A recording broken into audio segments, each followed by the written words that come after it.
Welcome to Facebook Live on Thursday night. Oh, guess what? This isn't live. We're actually recording this and we're going to put it up on Facebook at 4 o'clock this Thursday because right now as I'm speaking to you on this video, I'm at Chester Village East in Chester giving a talk on monarch butterflies.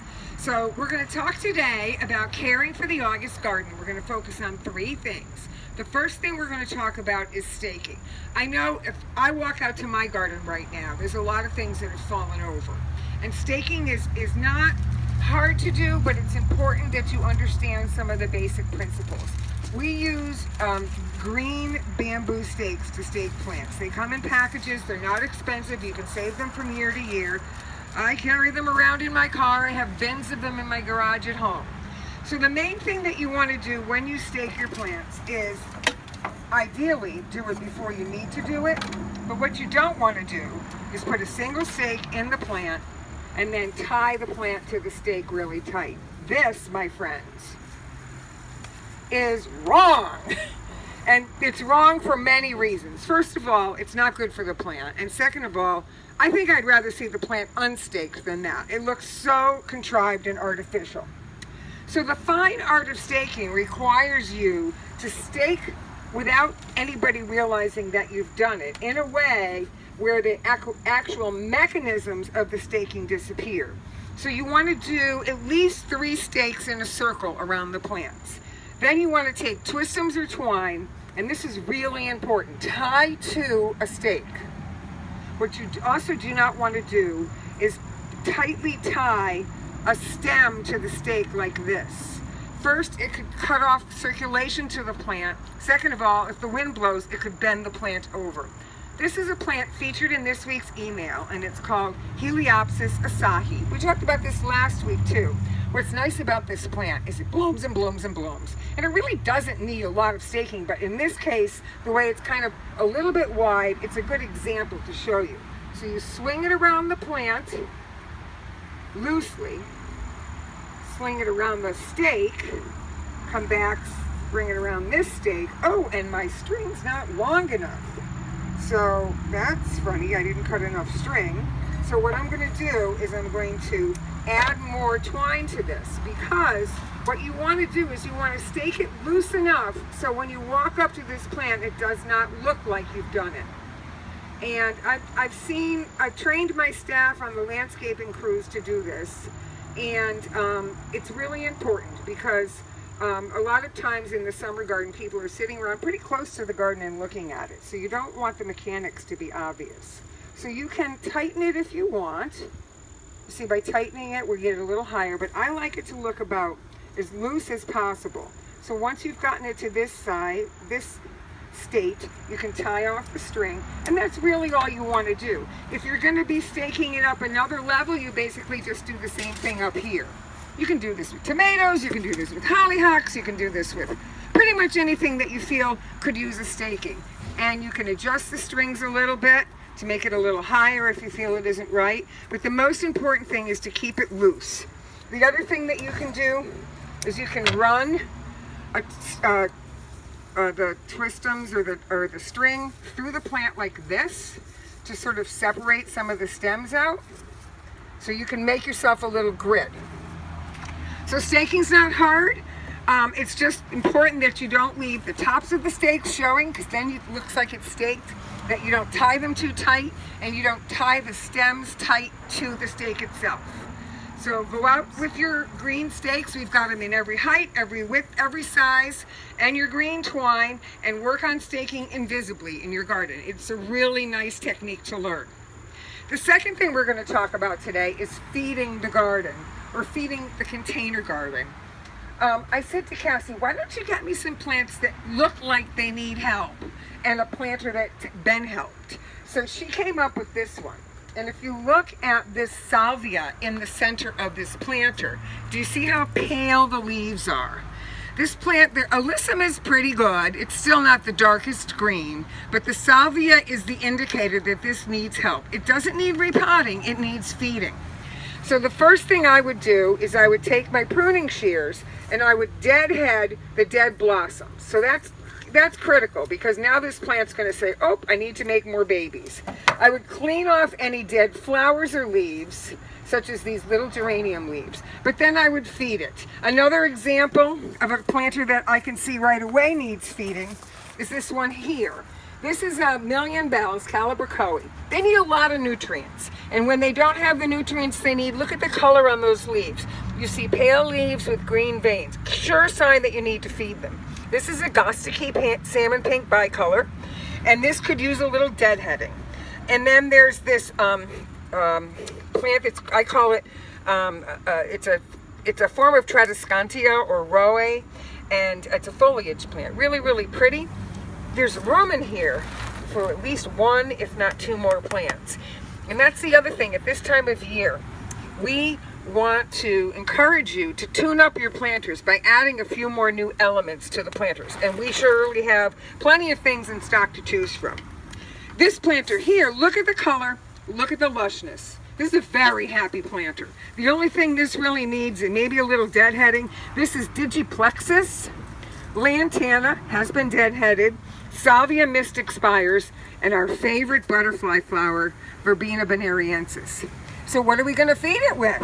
Well, I'll tell you, the best thing you can feed a container with that has flowering plants on it, in it, is Neptune's Rose and Flowering Formula, 264. That middle number is key for flowers. So we basically have mixed it up in this watering can, and you can see it's like weak tea. So we're going to water these two planters, and you can definitely get it on the leaves, and you're going to see a difference right away within a few days. If you don't get enough greening up of your planters, you can sprinkle a little bit of dehydrated chicken manure fertilizer, Healthy Grow, or a tiny bit of dried blood for a little extra nitrogen. But by regularly feeding with this flowering rose and flowering plant fertilizer from Neptune's Harvest, you're going to see that your containers look amazing. I even have a fuchsia that's still blooming beautifully because I feed it on a regular basis. Next up tonight is we're going to work on dividing German or bearded irises. For this, I must put on my purple gloves, my fox gloves. They look like ladies' ball gown gloves, but they're really washable, which is cool. They're the comfiest gloves. Oh, I wash them every week. I couldn't garden without them. And the tools that you need for this, basically you need a hori-hori knife. And I keep my hori-hori knife in a holster on my belt. Hori-hori means chop, chop in Japanese. So, this is one big glob of irises that my crew brought for me to work on. These are orange. Now, I put a picture up on Facebook of how bad these can look. The rhizomes are all twisted and crunched together. And you want to divide your bearded or German irises right now. August is prime time because they are not growing, they're dormant. And you want to divide them and reset them before middle of September, so they have plenty of time to grow. So you can sort of see with the hori-hori knife, this is a little bit difficult to do, right? But what we're trying to do is get these rhizomes separated so that we can feather these plants apart. And they're all tied up and twisted on top of each other. Look at that. It's crazy how badly they need this. Once you do this, they may not bloom the next year. So what we like to tell people to do if they're maintaining a large bunch of irises like this is to do a third of the clump a year. That way you never have a time that they're out of bloom. You can see how I'm kind of teasing these apart. And I'm going to get rid of the big icky middle part and just reset the fans that have a good rhizome.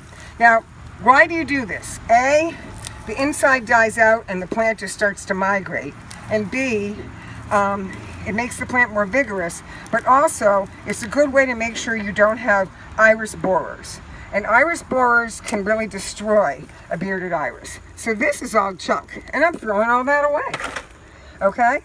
And then I'm going to work on processing these. So what I do is I take, now you can do, as long as you cut into the rhizome and there's no rot there, all you need to do is cut these in a fan shape, and you can set this is a double nose rhizome, right in the ground, and I'm going to process them first. So that's one. Here's another. Now that one looks a little bizarre, so I'm going to cut that piece off. That looks okay to me. Clean this up. Cut the tops, okay? This one just slides apart. So we've got all these little baby pieces here, like that. And this is what's nice about doing this in August is when it's hot, you dig them up, there's no growth going on, so you won't hurt them. And then you take your tarp or your chair and you put it in the shade and you work on them for a while. No rot there, right? And it's a nice way to sort of process them. If you don't get them in the garden right away, they can sit in rhizome form for quite a while, so you don't have to worry about it. So you can see what I'm doing to this clump. I'm working on it until I get all of these viable pieces. Making sure that I cut into the rhizome and the rhizome is not rotten. And I usually let these stay to dry for a while on top of the soil for a few days before I reset them. But I'm going to show you how to reset them right now. So you turn over the soil. You're going to put them back in the same place. And what's interesting is, once you get these out of the ground, you'll find there's rocks and there's roots and there's weeds in the soil. So it gives you a chance to turn it over and loosen it up.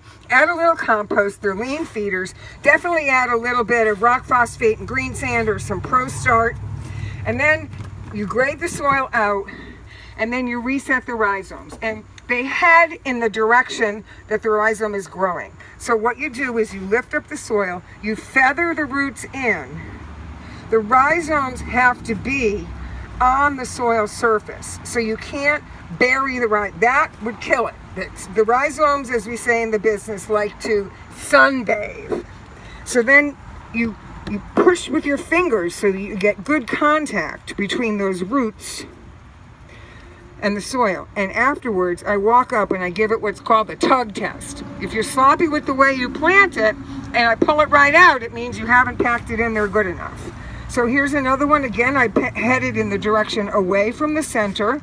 Hold it at ground level. Put the soil in. Tuck it in. Tug it as you go so that you make sure it's got good contact. Now this is orange, so this is going to be cool. Here's another double-nosed one. And I checked it to make sure there was no rot. So that one could go over here with more soil on it. So that's how you would do it. Then they'll grow away from the inside of the clump. I put those 3 in. I still have all of these. And that's where you either give them to a friend or start another patch. So once you have these irises, you have them for a really long time. And in this wagon, I'll show you another batch that I just picked up. I just dug these out of the garden. Look at that. That's crazy. This is an old-fashioned yellow iris. And sometimes you get little surprises in there. This is mahogany bee balm, going home with me, my favorite one. And you see how this piece here is all rotten and yucky? That goes away. And then you snap that off. That just slides right off. It becomes obvious once you do this. You cut that piece off. That's not rotten. You can either make 2 little pieces or 1 big piece. The bigger piece will give you a better chance for flowering. Oh, there's a little more bee balm in here. So we're going to slide this out. We're going to see if we can tease the bee balm out. Okay. We're going to make sure that rhizome doesn't have any borers, is not rotten. And this is a really neat variety. This was given to me by a friend. It's yellow. It's an old-fashioned variety that does not have huge flowers. Very light, very delicate, and a little bit earlier blooming. That's a flower stalk, so we'll cut that off. So you can see we're working with rhizomes that are healthy. That's a little bit big. I'm just going to make this into a baby. And then this one I'm going to cut off, make sure there's no rot. So again, look at how many viable pieces I've got. So it's August, there's lots to do in the garden. Do some staking, do some feeding, divide your irises. We have plenty of fresh color at Natureworks. If you want to stop in this weekend, we're having an event on Saturday morning about edible flowers and herbal teas. So go to our website, check out our email, sign up for that workshop, and we're open Monday through Saturday, 8:30 to 5. I hope you come in soon. It's filled with monarch butterflies around here. See you soon. Bye.